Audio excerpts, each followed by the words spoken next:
The southeastern United States is experiencing its worst drought in decades. 99% of Florida, 100% of Alabama. More than 1,500 wildfires have raged in the first 3 months of the year alone. The aquifer that sustains 10 million people is at its lowest level in 15 years. The drought map isn't shrinking, it's expanding and bleeding week by week. Look closely at this phenomenon, because it's a crazy paradox of nature. We're not talking about a desert that's inherently water scarce.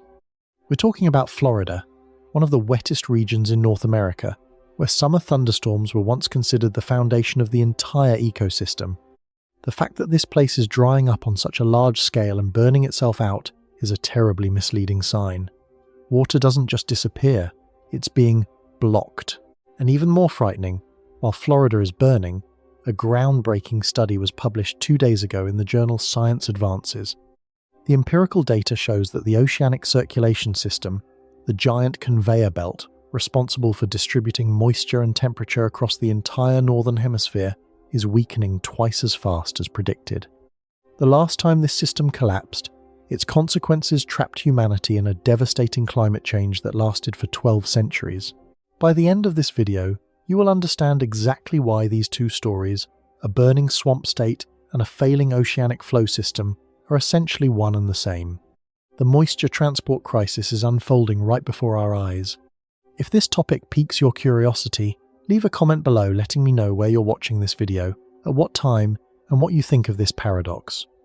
If the entire Northern Hemisphere's moisture supply system is at its weakest level in 1,600 years, and this devastating drought is just the result of a 3-month short-term disruption, what will our next 100 years look like? Prepare yourself, because the truth behind this map is far more brutal than you think. Let's begin. There's something fundamentally wrong with this map. Not the kind of error a meteorologist might overlook. It's the kind of error that makes you stop, squint, and say, wait, this can't be true. When you open a US drought tracking map in mid-April 2026 and look at Florida, you're not seeing a typical weather phenomenon. You're seeing something that defies the most basic principles of how this planetary system is designed. Florida is almost entirely red, not just a few patches of red in inland areas. 99% of the state is classified as drought-prone. About 80% of that has reached the D3 classification, an extreme level of severity not seen on this scale since 2001, a quarter century ago. And don't let anyone tell you that this is just a cyclical drought. Since February, this drought map hasn't shrunk a millimeter, it's expanding every week. The boundaries of drought are constantly being pushed further and further away. This is where the paradox begins to gnaw at our understanding. Florida should never have been allowed to be this dry. The state's climate foundation is built on a completely different database. It receives more average rainfall than almost any other state on the continental United States. Humidity here isn't a joke, it's a climate identifier. Summer thunderstorms are so reliable that locals can use them to time their clocks. The Everglades survive because this system provides a constant supply of moisture on a geological timescale. Physically, an ecosystem designed to retain water cannot naturally evaporate. So, if a place like Florida can dry up to this extent, then what's really at fault isn't just a single weather event anymore. But the map is only the tip of the iceberg. The more devastating consequences lie in what this drought is doing to the land, water, fire, and people. If you think drought is simply the lack of rain, you haven't grasped how physical systems collapse. Over 1,500 wildfires erupted across Florida in just the first quarter of 2026. Let me repeat, 1,500 fires in 3 months, in a state surrounded by water on 3 sides, where the ground moisture is so high that wildfires should be a theoretical risk. The mechanism is actually devastating and logical. The vegetation here is biologically programmed for a wet-dry cycle. They accumulate biomass during the rainy season, dry out a bit in the winter, and then wait for the rains to return to regenerate. But this time, those rains never came. The cycle was stretched. Plants, once part of the ecosystem, were drained of water, turning into thousands of tons of dry, slow-burning fuel. And while the surface was burning, underground, another system was dying. The Florida aquifer has just recorded its lowest water level since 2011. This isn't just an underground pond. It's a hydrological network that provides drinking water directly to 10 million people. Groundwater levels don't drop immediately when the rain stops. There's a time lag. The fact that it hit rock bottom right now indicates a deficit that has been accumulating long before we even realize the panic. Signs of a living crisis are already evident. 11 counties in Florida are implementing water restrictions, right in the middle of spring. A time when hydrological conditions should be recovering, not tightening. Lake Okeechobee, the hydrological buffer zone for the entire region, is also drying up to an unusually low level, putting authorities on the defensive. Meanwhile, the agricultural system is collapsing under a double blow.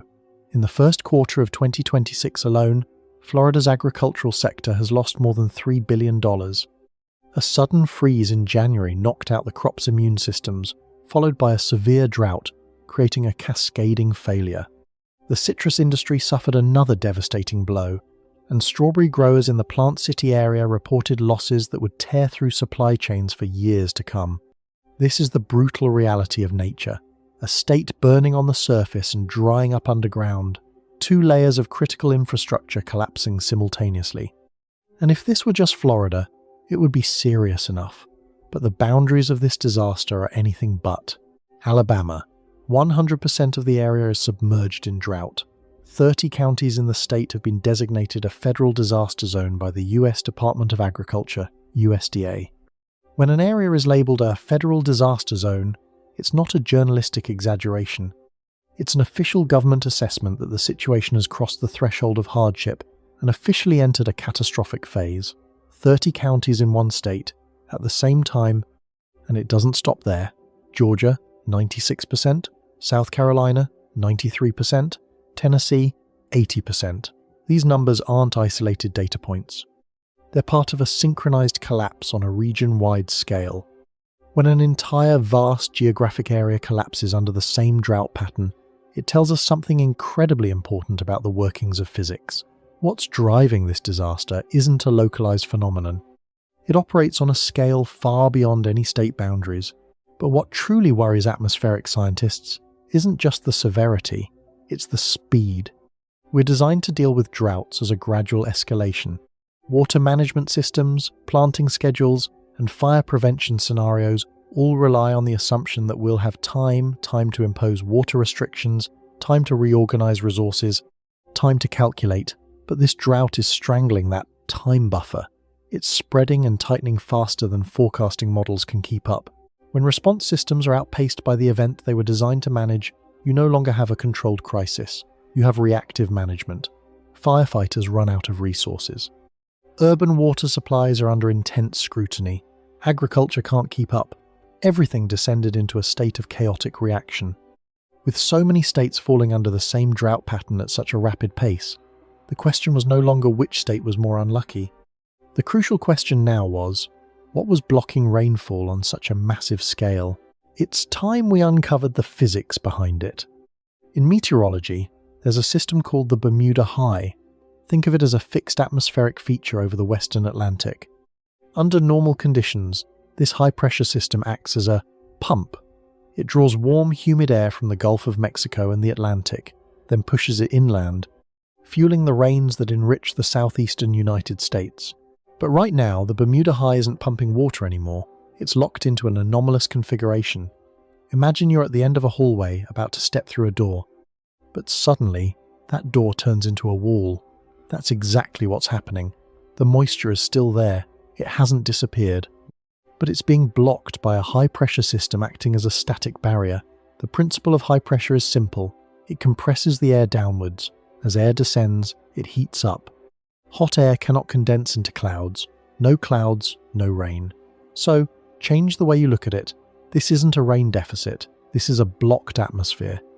But if this were just a normal high-pressure system, it would have been broken up by other air currents long ago. The real problem is, it just hasn't dissipated yet. Based on all the usual seasonal logic, this model should have collapsed. We are in a weakening La Niña phase. Historically, when La Niña retreats, rainfall in the southeast typically increases in the spring. The climatic foundations should have begun to support a recovery, but that recovery hasn't happened. The high-pressure wall remains. The moisture-carrying channels remain blocked, and the drought continues to extend its tentacles. When a system doesn't react to forces that are supposed to break it, science forces you to ask, why? What is keeping this structure going for so long? Several hypotheses have been put forward. One is that sea surface temperatures in the Western Atlantic and the Gulf of Mexico are unusually warm, providing extra energy to back the high-pressure system. Second, there's the self-destructive loop. Dry land absorbs heat, heating the air, and the hot air further strengthens the high-pressure system. Third, the jet stream is weakening due to global warming, making it sluggish and unable to blow away these blocking systems. We won't jump to conclusions. Science is still debating which cause plays the core role in this particular event, but the data sends an undeniable message. The atmosphere is behaving in a far less flexible way. And this is where things are no longer confined to the borders of Florida or Alabama, because if the moisture isn't evaporating into thin air, it's being pushed somewhere else. To see the collapse of a system, you have to look at the big picture. While Florida is burning and Alabama's crops are dying, the Missouri River is flooding. More than 100 flood warnings have been activated simultaneously across the central and northern states.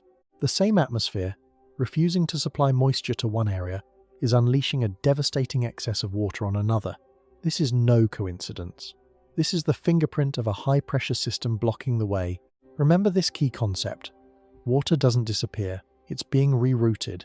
Moisture rising from the ocean doesn't evaporate into nothingness. It just falls in the wrong place, at the wrong time, and with the wrong intensity. So, let's upgrade how we name the problem. This isn't a crisis of insufficient rain. This is a moisture transport system failure. This is incredibly frightening. Humans can use technology to cope with drought.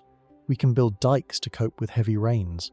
But our infrastructure will crumble when faced with the hydrological whiplash, when the atmosphere creates areas that are too dry and areas that are too wet, completely eliminating the stable intermediate state that agricultural systems are designed to rely on. And when you look at this drought for what it truly is, a failure in moisture transport, you begin to see why a study of the Atlantic Ocean's bottom directly relates to the fate of people on land. The Bermuda High pressure system is a regional mechanism that controls the path of moisture inland. But there's another, far more powerful mechanism involved in organizing heat and moisture on a global scale in the Northern Hemisphere. The Atlantic Meridian Overturning Circulation, AMOC. Its mechanism is a perfect thermodynamic machine. Surface water carrying warmth and salinity from the tropics moves northward, radiating heat and warming the atmosphere. As the water cools, it becomes heavier, sinks to the ocean floor, and forms a deep current that reverses southward. This sinking is the engine that drives this entire conveyor belt. Let's pause here and clarify one crucial point. The AMOC did not directly cause the drought in the southeastern United States. This is absolutely not a cause and effect relationship. So why are we comparing them? Because this is a physical comparison of the same type of systemic failure. Both are transport systems. One transports moisture through the troposphere on a regional scale. The other transports moisture and heat across the ocean on a hemispherical scale. This drought is not a symptom of the AMOC. It's a short-term demo, a miniature stress test showing the devastating consequences of a failed moisture distribution system. And just as the southeastern United States is showing us how quickly a regional conveyor belt can devastate the economy and ecology, science has just presented a document showing that the macro-scale machine out in the ocean is also beginning to crumble. On the 14th of April, 2026, a study published in Science Advances shattered one of the last remaining safety buffers for climatologists. This study wasn't based solely on theoretical computer simulations. It used empirical observational data patterns of ocean surface temperatures measured directly to bind its predictions. And their core conclusion was a major blow to optimism. The AMOC is projected to weaken by 42% to 58% by the end of the century, with the central figure falling to 50%. Half the power of the system sustaining the Northern Hemisphere's climate will evaporate. But the real bad news isn't the numbers themselves. The bad news is that the uncertainty window has narrowed. Previously, models left room for optimistic scenarios where the weakening would be modest and manageable. The latest observational data has just eliminated that optimism. The optimistic scenarios no longer reflect what the ocean is actually revealing. We haven't changed the ocean itself, we've just changed our own certainty that the system is indeed sliding down a bad trajectory. Scientists are no longer debating whether the AMOC is weakening. They're calculating how quickly it will weaken. But to understand why a 50% decline is so terrifying, you have to go back 12,000 years. Because this isn't the first time this carousel has malfunctioned and plunged humanity into a climate prison. To understand why the weakening of this system is so alarming, you must remember this isn't the first time it's malfunctioned. About 12,900 years ago, the AMOC system collapsed. Not weakened, it shut down completely. This event is known in science as the Younger Dryas, and if you haven't heard of it, understand this. This isn't some obscure detail in paleoclimatology. It's the most detailed documented example in Earth's history of what happens when a system transporting moisture and heat crosses a critical point. At that time, the Ice Age was ending. The Earth was warming. The ice was melting, forming enormous freshwater lakes, the largest being Lake Agassiz on the North American continent. Then one day, the ice walls crumbled. A massive amount of freshwater poured into the North Atlantic at a catastrophic rate. Physically, freshwater is lighter than saltwater. This freshwater didn't sink. It rose like a giant lid, completely shutting off the sinking mechanism of the ocean current. Without sinking, the conveyor belt stopped. The consequences weren't measured in decades, but in short years. Ice cores in Greenland recorded temperatures plummeting by 10 degrees Celsius in just a few decades, a climate freefall. North America cooled by an average of 3 degrees Celsius. Europe cooled by 2 to 6 degrees Celsius. But the most cruel aspect of the Younger Dryas event wasn't the temperature drop. It was the length of time the system was locked down. That ice age lasted 1,200 years. About 40 generations of humans were born, lived, and died in a climate completely reorganized by a single ocean event. The system didn't recover overnight. It found a new, more devastating equilibrium and remained there. I'm not saying we'll repeat the Younger Dryas event tomorrow. The triggers today are different. But this geological record is an ironclad affirmation. The AMOC system is capable of abrupt, profound shifts in state, and it has no obligation to show mercy to the survival of any species on the surface. This brings us to a more devastating truth about what is happening today. The most frightening aspect of climate change is not just extreme weather. Humans have always lived with droughts and floods.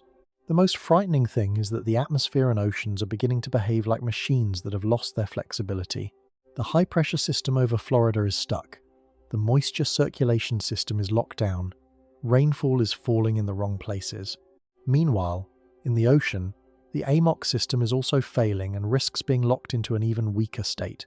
Our entire modern civilization, the way we plan our water resources, build our agricultural systems, and design our megacities is built on a single assumption: that the climate of the last 10,000 years is a reliable blueprint for the future. We believe that wet-dry cycles will always fluctuate within a safe range. But if that baseline changes, then all infrastructure design becomes rubbish. Look at the Southeastern United States right now. If just 3 months of atmospheric lockdown is enough to cause 1,500 wildfires, deplete the aquifers of 10 million people, destroy $3 billion worth of agriculture, and turn states into federal disaster zones. So how long do you think our infrastructure will withstand if that disruption in moisture transport doesn't last for a few months, but for decades? To conclude this report, I need to clarify one final thing. This video does not claim that the AMOC is directly causing the drought in Florida and Alabama. We are not using a localized natural disaster to falsely inflate scientific concepts. This drought will end. The high-pressure wall will break, rain will fall again on the strawberry fields of Plant City, and groundwater will begin its slow replenishment cycle. Every weather event has an end. But what will not disappear with the first rain is the chilling truth about the fragility of the planet's survival systems. The event in the southeastern United States is serving as a devastating preview, showing us just how quickly a failed moisture transport system can tear apart the economy and society. Meanwhile, ocean science is delivering an indictment. The Northern Hemisphere's most powerful system for transporting moisture and heat is weakening, and Earth's history shows it once had the capacity to reshape life on a massive scale. Humans, cities, and agriculture are, by their very nature, systems that rely on the movement of water. We built our civilizations in places where Earth promised to deliver water, but Earth never signed a contract guaranteeing that those flows would last forever. If just a few months of atmospheric lockdown is enough to plunge the wealthiest states into disaster, What will we do when that great machine out in the ocean truly loses its rhythm? You don't have to answer now, but future generations will have to answer with their lives.